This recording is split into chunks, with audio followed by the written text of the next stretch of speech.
Life in Russia in 1900.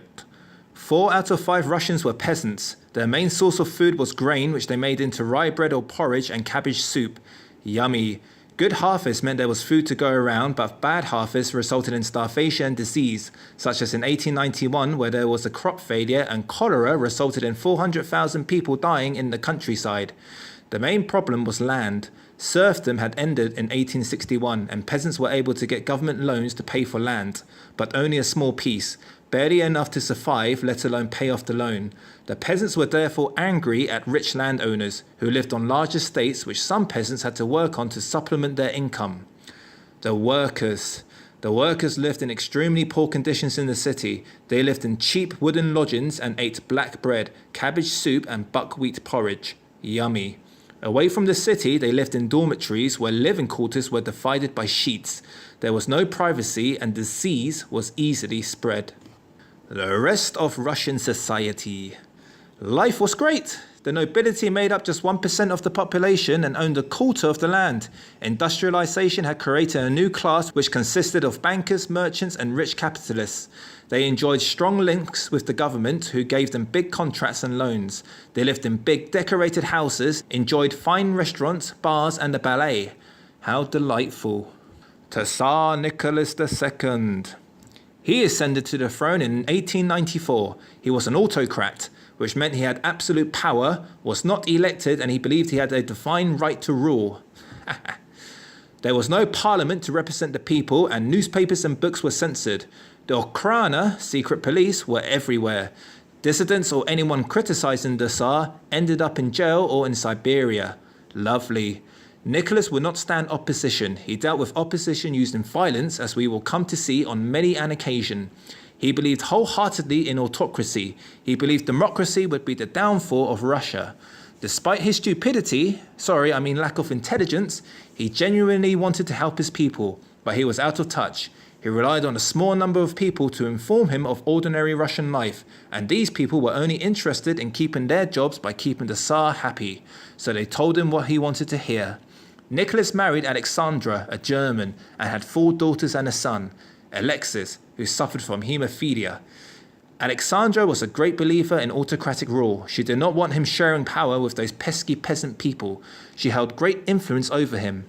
Charming lady. Opposition. Despite his stance when it came to opponents of his rule, opposition groups started to spring up at the turn of the century. The social revolutionaries wanted to get rid of the Tsar and give all land to peasants. The social democrats, they followed the teachings of Karl Marx. They believed the workers in the cities would start a revolution and wanted to overthrow the Tsar and create a socialist state. In 1903, they split into 2. The Mensheviks wanted mass organization, which would continue to grow until it took power. They would work with other groups to improve wages and working conditions. The Bolsheviks, they wanted a small party of revolutionaries who would seize power in the name of the workers. This was Lenin's idea. He believed the big party would be infiltrated by spies. The liberals, they wanted free elections and a parliament and turned the Tsar into a constitutional monarchy. They also wanted civil rights like freedom of speech, etc. 1905 Russian Revolution causes. Economic problems. Russia was industrializing and needed money to develop her industries and remain an important military power. Russia sought international loans which contributed, but their main source of money came from the people. The peasants were heavily taxed despite wages being kept low. The Russian government thought that by squeezing the people and putting all the money into industrial development, in the end, once industry got going, everyone would benefit. What a great idea. But in 1902, there was an industrial slump.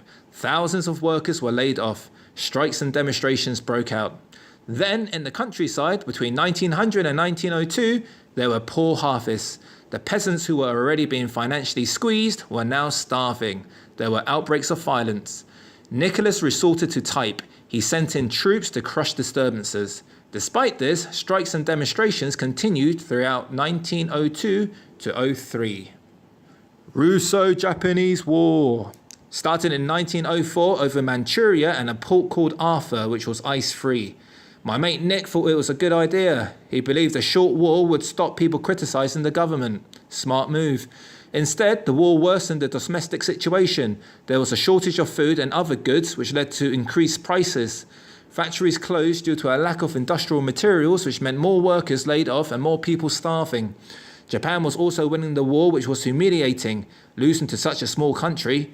Then in 1905, Port Arthur fell to the Japanese, leading to protests against the Tsar. Bloody Sunday. Father Gapon organised a march to deliver a petition to the Tsar at the Winter Palace. The contents of the petition were as follows. We are starving. Your ministers are rubbish. Help us, O holy Tsar. They wanted the Tsar to help them, reduce the working day to 8 hours and a minimum wage of 1 ruble a day. Seems fair to me. 200,000 peaceful demonstrators marched on the 22nd of January 1905. They were met by troops who opened fire. The consequences? Strikes broke out across the country. The revolution had started. It continued for the rest of the year. Strikes, demonstrations, petitions, peasant uprisings, and assassinations. 1906, 1914. Did anything change? There was now freedom of press, but negative articles against the government resulted in fines and newspapers could still be censored. So much for freedom. Peter Stolypin was made Prime Minister. He was tough on strikers and demonstrators who were still plaguing the countryside in 1906. Thousands executed via military courts that Stolypin introduced. The Okhrana was still everywhere too, arresting opposition and any dissidents.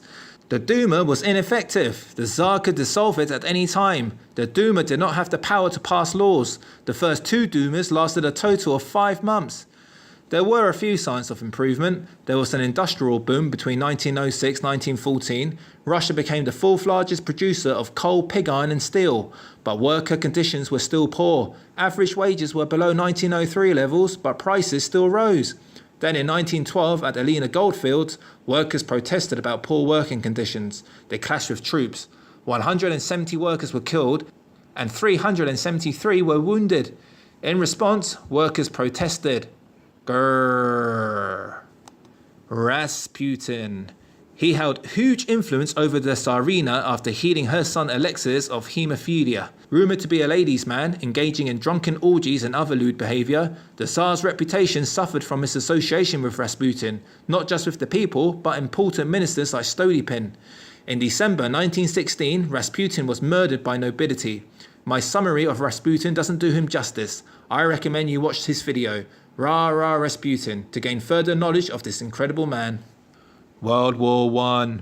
Initially, the war had a positive effect on the Tsar. The country united in support of Nicholas in the face of a common enemy, the Germans. St. Petersburg was renamed Petrograd to sound Russian. Nicholas also started working more closely with the Duma, appointing able-bodied members to important positions. But the positive effects soon faded. The Russians suffered heavy losses to the Germans at Tannenberg and the Masurian Lakes. Over 1 million soldiers were killed, wounded or taken prisoner by the end of 1914, due in large part to a shortage of weapons and military attire, such as boots. Nicholas screws up. In September 1915, Nicholas takes command of the front line and leaves the Tsarina in charge. What a fool. By taking charge of the army, Nicholas is now blamed for the defeats in the war, and he has left the Tsarina, an unpopular figure amongst Russians who distrusted her and thought she was a spy. Her association with Rasputin contributed further to her unpopularity. She refused to work with the Duma, replacing able-bodied ministers with her own men who were incompetent. This constant change of ministers led to confusion. No one was organising the transportation of food and essential supplies to the cities properly. Trainloads of food were left rotting by the sidings, even though food was in short supply. Revolution begins. March 1917. Russia was in chaos and the people were angry. Workers wanted political change as well as food and fuel.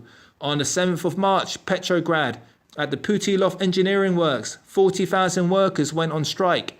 Then, on the 8th of March, International Women's Day, thousands of women joined in the demonstrations, demanding an end to war and to hunger. In the following 2 days, thousands of men, women and workers joined in demanding food, fuel, better conditions and a new government. The Tsar ordered troops to crush the demonstrators. Surprise, surprise. Rodchenko, a member of the Duma, sent a telegram to the Tsar about the seriousness of the situation. Nicholas said to a minister, "That fat Rodchenko has again sent me some nonsense to which I will not reply." Good choice, Nico. On the 12th of March, soldiers in Petrograd refused to fire on the demonstrators and instead joined them. Some even shot their own officers. The The soldiers, strikers, and the women all marched together to the Duma to demand it take charge of the government.